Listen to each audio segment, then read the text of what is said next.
Welcome back to Against the Grain, the Farm Aid podcast. I'm Jessica Elise Kern. In this episode of our Artists and Activism series, Things Get Personal. And I'm Michael Stewart Foley. Today we're going to talk to some artists we've met at Farm Aid and at Luck Reunion about how, when the personal is political, choosing your family and finding your community can be acts of resistance. You know, if I had to guess, I'd say most people are not aware of the origins of the expression, the personal is political, or even personal politics. We hear it all the time because it's been absorbed into our culture in the same way that all politics is local is often stated, but not always understood. So, Michael, can I put you on the spot, and can you put on your historian hat and explain this term? Okay, I guess so. A quick historical primer. The notion that the personal is political entered the American political imagination thanks to second-wave feminism. Before the late 60s and early 70s, politics was thought of primarily as a public issue coming from the major political parties and the three branches of government.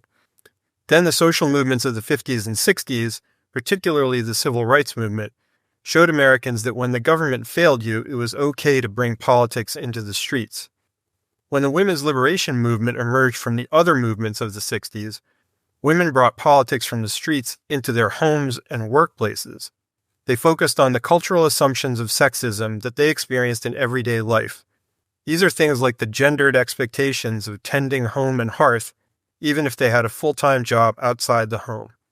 They gathered in, quote, consciousness-raising groups to talk about all the ways that they were discriminated against by the men in their lives, their husbands, their boyfriends, their fathers, their brothers, their bosses.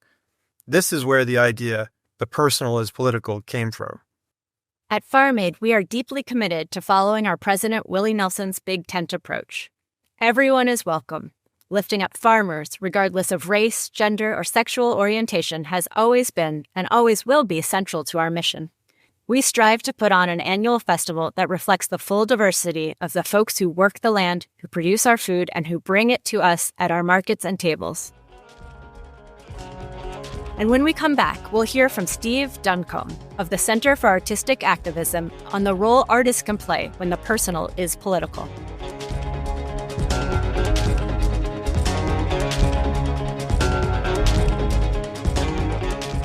Farm Aid 40 is heading to Minneapolis, Minnesota on September 20th. Whether you can join us in person at the festival or will be with us in spirit, we're so grateful for your support of family farmers. When we lift up family farmers, we all win. A gift to Farm Aid enables us to make sure family farmers stay on the land where they belong and allows us to connect them to resources they need to face the challenges they're up against. Head to farmaid.org/podcast today.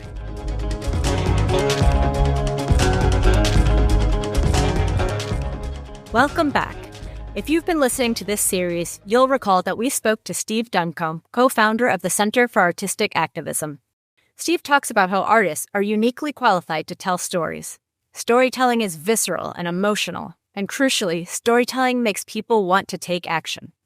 Of course, it's not a one-size-fits-all approach, but when we see so much division, so much hate, so much cruelty, what can artists do?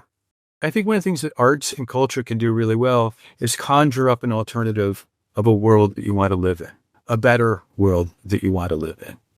So what would that look like? I don't think it necessarily has to be a grand world, but just a kind of world where people take care of each other. And it's stories and songs where it's just about, you don't have to fuck people over to survive. And that you can actually take care of people, not just your father and your mother. I mean, that's great, but about everyday people and having that sort of kindness of everyday people. And I think there's a lot of potential for that. And I think that stuff gets under people's skin. It's that of courseness, which I think matters the most. Like, yeah, we just don't do that. We don't call people those names. Yeah, we don't denigrate people because of their sexuality. That's just not cool, man. You know, and I think that music, because it's popular, because it's down to the ground, works best when it works at that sort of level, is changing the coordinates of not only what is possible, but what is desirable. This is the kind of thing that any artist can do, sort of like we discussed with Emily Nenny and Dylan LeBlanc in episode 4 of this series, about creating a safe space for everyone at their shows and in their music. I'm still for big P politics and for, you know, a superstar Bono, Bruce Springsteen, coming up and saying, calling a fascist, that I still think that there's some value to that. But I think, you have to be superstar in order to do that. One, because in order to have it any meaning, you have to have a big following. And two, you have to be able to suffer the economic fallout that might happen around those sort of things. Right. Not everyone is insulated from the backlash that taking a stand might bring. Not everyone is Springsteen or Taylor Swift. So what can up-and-coming artists do? For younger artists, I really think, speaking the truth of their experience, but the whole truth of their experience. And the whole truth of their experience is not just, I fell in love or my billfold's bigger than your billfold, but their experience of, what it's like to grow up young and have your future ripped out from under you, which is exactly where young people are at this point, or what it's like to grow up and have people hate you for your sexuality or the color of your skin or any untold number of things that people hate people now for. And not to be preachy about it, but just, tell the story. And then, very importantly, tell the story of what a different world might look like. Maybe not in the same song, right? But I think that there's something, that can work. I feel like this is where this series has been leading us, to artists telling their stories, speaking the truth of their experiences, from the good to the bad and everything in between. And I'm just thinking of Chappell Roan is not a political artist, but she just created a whole world of girls loving other girls. That normalizing and really silly, catchy songs about being hot, that it's hot within a lesbian context. I mean, that's pretty amazing, right? Would she show up at a Farm Aid and call herself political? Maybe not, but maybe. But I do think it is important for people to come out as political at the same time and say, no, I actually am political. Exactly. To show up, to tell stories, to imagine a better world. These are the actions of a political artist. When we come back, we'll hear from artists who have personal stories to tell.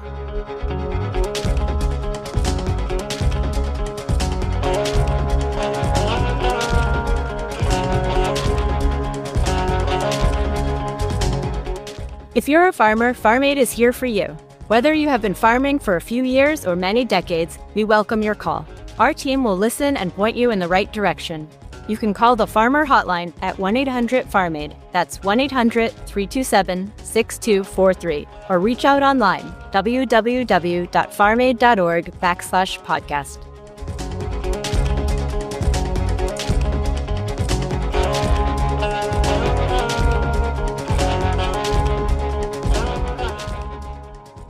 Hi, my name is Waylon Payne, and I'm a country music singing sensation. We are at Farm Aid somewhere in Saratoga Springs. You may remember Waylon Payne from episode 3 of this series, the one on artists and farm politics. He plays in Farm Aid president Willie Nelson's band, and is a solo artist too. You can catch him on the road most of the year, actually. Waylon's commitment to Farm Aid is directly tied to his own family's connection to the land. He got personal when we asked him if he considers himself a political artist. I guess this could get heavy. It's okay, but there are several aspects of my life that require me to be vocal. One, I'm a gay man, and I'm 52 years old. So when I was coming up, we've seen a lot. And you learn early on that some people are okay with that choice, or at least back then, and some people aren't. And so you have to learn pretty quickly your worth and your value and how to defend that. A lot of young people, I know this may sound crazy, but a lot of young people never got their licks, and you can tell. Because life is not supposed to be easy.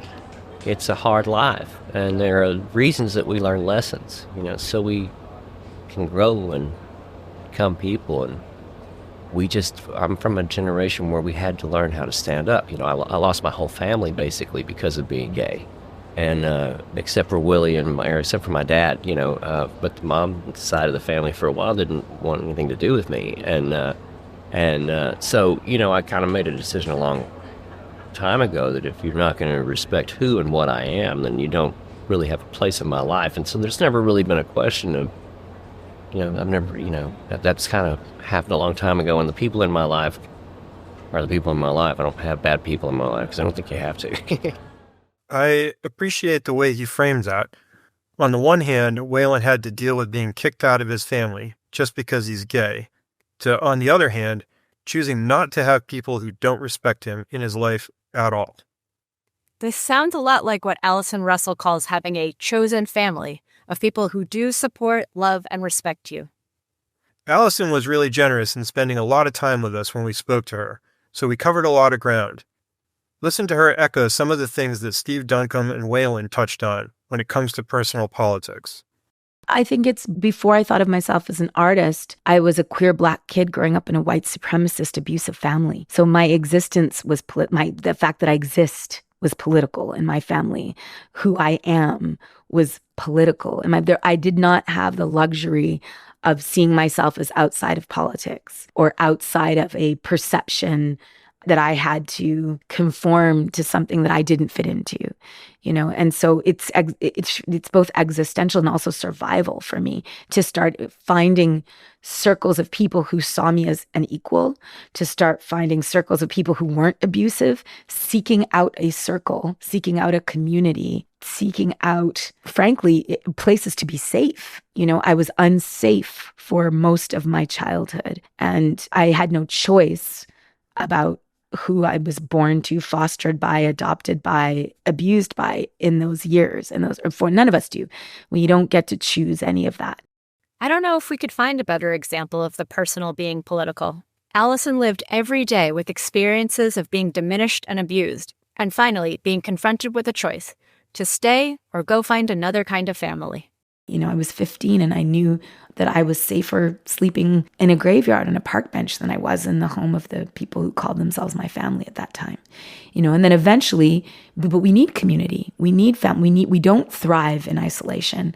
So eventually I had to start seeking out a community outside of my family because I didn't have a family that I could just blend into and be supported by, and that's the case for a lot. In our queer culture, we talk about chosen family a lot. This is something that's understood because so many of us were rejected by the families that we started out with. Then you have to create your own. And we all do, all humans, we all do this throughout our lives as we get involved in it. Maybe we're called to a certain line of work. In my case, obviously music and art for me were lifelines. It wasn't just entertainment. It was survival. It was being shown a world of someone else's imagination that I could inhabit. It was hearing Tracy Chapman's Behind the Wall. It was hearing Sinead O'Connor sing Mandinka. It was watching her sing about childhood sexual abuse on Saturday Night Live and tear up a picture of the Pope to protest the abuses that were being covered up by the Catholic Church. Like those things were survival and roadmaps to survival for me. It wasn't like some sort of political, I'm going to take a stand commentary. Those were like, rearrange my molecules. This person exists and they are being as brave as they are and speaking this truth, and I'm not the only one. So that means there's other people like me out there somewhere, and then slowly finding my chosen family through art. That was how I learned how to survive. Super powerful. Check this out. Here's Allison performing Fourth Day Prayer at Farm Aid 2022. It's a song about overcoming her childhood trauma, but she expands its meaning to apply to farmers and the Farm Aid community overcoming its collective scars. It is so good to be back, Farm Aid. We love y'all. We are not alone. We are not what we've lost. We are more than the sum of our scars. We're the dust of the stars. And we are a beloved community. Every single time we choose to be, this is real. This is a beloved community, and y'all are changing this world for the better. I was the queen of West Mountain Park. It was that man after dark. Oh, the willow tree, it was my throne till I went home. Father used me like a wife. Mother turned the blindest eye, stole my body. spirit pride. He did each night. But it's one for the hated loops and loops, two for the poison roots, three for the children breaking through, four for the day we're standing in the sun. Hunter Park has a really great perspective on normalizing an alternative, inclusive version of America. My name is Hunter Park, and I go by She Returns from War, and I am excited to be here with y'all. If you don't know Hunter Park, go check out Ruthless, her latest album performing as She Returns from War. Hunter told us she chose the name She Returns from War because it represents a woman who's overcome and returned from struggle and is now moving forward. Like Allison and Waylon, she told us that her path to activism grew out of her personal experience as a trans woman. I grew up in South Carolina, in Charleston, South Carolina, and I was surrounded by amazing people who just didn't quite have the understanding of things yet. And there's a lot of painful history that we have, had to learn accountability for, and moving forward from that. I saw myself as a transgender woman, and I saw how you can meet people and even a playing field simply by having a conversation and being the genuine person that you are, and kind of telling people that, like telling people your humanity at first, because I've come across a lot of conservative people who don't quite understand where I fit into this and what there are rule breakers like Willie who do it in a way that brings out the humanity in every situation. And that is what benefits people, because at the end of the day, we're just like soft bodies moving through this like crazy turmoil world. And something I've really learned recently is forgiveness and kindness and all of those things work so much more in community and community building. And if you have the right reasons, and it takes work. It's not like I wake up every day and act like the activist I should be, the friend I should be. I'm not claiming any of those things. I know, though, that it's a lifelong learning process. And when you can find community to put that energy into, to give back, it's easy to stand up for the right reasons. It's easy to see people for who they really are. Another case for building community. Definitely. Although I keep thinking about how it seems like the burden of transcending hate and polarization falls on the people who are being targeted. There's always pushback. And you know what I think is so funny about that is I'm not going to stop doing what I'm comfortable with doing. And I know that they're not going to stop doing what they're comfortable with doing, but they can learn to make themselves uncomfortable for a split second to see that it's not all about them. And I learn a lot of that from amazing, makers and doers and everything within my community. And, to practice intellectual humility is insanely beneficial to a person's mind, body, and spirit. And I think that there's lessons that we can learn from extremely talented artists who have always done those things, like, Patty Griffin and Emmylou Harris and Willie and all of these people who take the role of lifelong learners so that they can kind of preach a little bit of enlightenment towards everybody else. It's a really good point about trying to take the long view, the lifelong view, and put things in perspective. And I like Hunter's message about practicing some intellectual humility. That seems rare in our present knee-jerk political culture, where everyone has a device in their pocket that makes it possible to fire off the first thought that comes to mind. Yeah, it doesn't exactly lend itself to pausing for some self-reflection, which is maybe why some artists hesitate to be outspoken and struggle to speak their truths publicly. Fear of being misunderstood is something that will take away from you every day if you're not living your full authenticity. And I mean, that is another thing that you have to work on every day. And it's not like a thing that is comfortable. I don't know it. I'm learning it. And I think that if you can use that viewpoint, when you talk to other people, just know that no one understands really anything about how the world turns. It just does it. And, people come in and out and back and around, and all you can try to find is this kind of peace. Willie said that before about how we're not worrying, and then, they've sung those songs about why worry. So it's an effort that is made every day to try to, get to that point. I'm not saying that I'm in any way, a pro at it. I make mistakes every damn day. And I don't do the things that I need to, focus on enlightenment. And maybe I have one too many margaritas. But to really sit with yourself and ask the question of why you want to level the playing field and why you want to talk to people. Because a lot of people just don't know why they're doing things yet. And when you can figure that out through art or music or farming, that's another way of building community and seeing that everyone's a neighbor. And when we can use that neighborly thing to help people, it is a practice of humility. If you're up on a mountain by yourself and you don't care about whatever's going on below, they're not going to come up to you when the lights go out. Let's steer our conversation back to Allison Russell, who spoke so eloquently earlier about chosen families and chosen communities. Allison told us about the challenges of building an inclusive community in the face of a music industry that maintains a narrow and exclusive vision of the artists it wants to promote, particularly the country music establishment.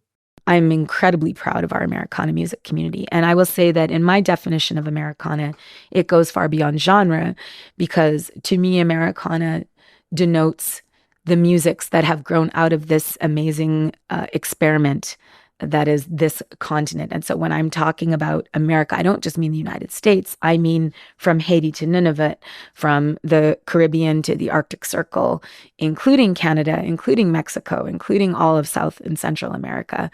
That's what I mean when I'm talking about America. And Americana is the music and culture that has grown out of that. And so it's very, very vast. So to me, Americana encompasses every other genre in that sense. What I love about the Americana community as a trade organization, as a nonprofit philanthropic foundation now as well, as a group of radio stations, is the expansiveness and inclusivity of their programming. And I think of Willie Nelson, of Dave Matthews, of John Mellencamp, of Neil Young, of Margot Price, of the amazing artists who form the board of directors of Farm Aid as being very much voices of that community, of that very, very expansive Americana community, whether you want to call it outlaw country, whether you want to call it, that's sort of semantics. Whatever the term, the key is the expansiveness, the inclusiveness of Americana music, and by extension, of the Americana community. This is America, where our musical history and culture is so diverse and breathtaking. I mean, the government can try to shut down DEI programs, but you can't shut down diversity in a culture. As Beyoncé sings on her latest album, history can't be erased, and that includes the history of American music. Although some powerful people in the industry sure do try. Take country music, for example. Here's Allison again. Mainstream country as a musical, political industry power, I don't identify with particularly. I don't choose to, because so much of that world is still very, very, very much bound up in a whitewashing and an appropriation and an exclusion of any queer voices, any voices of color, immigrant voices, political dissenting voices. And it has been so rigidly that way for so long that I don't choose to spend my energy trying to change that world. That's not where I need to spend my energy, because I'm much more interested in amplifying Margot Price. I'm much more interested in amplifying Brittany Spencer, Amethyst Kia, Rhiannon Giddens, Mickey Guyton, Sunny War, Willie, all of the amazing artists who are doing really, really important art. Allison sounds like Willie himself when he left Nashville behind for Austin in the early 1970s. There's something liberating about not caring what the industry thinks. Can we just acknowledge how political country is? It is intensely political. That kind of exclusionary identity and what to name oneself the music of a country, that in and of itself is a political statement. You're not just talking about the countryside. It's this is America. We are America. Our voices represent America. And in that version, America is white. It is mostly male. It is Christian. It is intolerant of anyone outside of that very narrow idea of who represents a country. And I am basing this on the mainstream country chart right now. You can go look and see who's getting played. You know, just being a woman, you know, you don't get airplay. They won't play two women back to back. They talk about it openly. So that's political. Like in the music industry, we see anti-inclusion efforts throughout American society, including in our farm and food systems. What in fact is uniting us is this horrific income gap where 1% of the population is hoarding not just 1% of the income, but the resources as well, and doing irreparable damage to our climate, and in the process, affecting all of our food systems and sources as well. That seems like a good place to end this episode. A reminder that artists, and all of us, doing the work, speaking their true experiences, and telling our stories, brings us together and moves us forward. Our next episode is the series finale. We'll bring you back to Luck Reunion to hear a live panel discussion we recorded there. Using the platform and being like unafraid of whatever industry pressure or anything to just speak for what's right, you know, and show up in all ways with being creative and politically present, you know, and environmentally present. Just show up as like a person, you know, no matter what. That was J.J. Torville of the band Deslons, who was one of the 4 artists on the panel, including Farm Aid board artist Margot Price, who told us about the climate disasters they endured and who have words of advice where sustaining community is concerned. Don't miss it.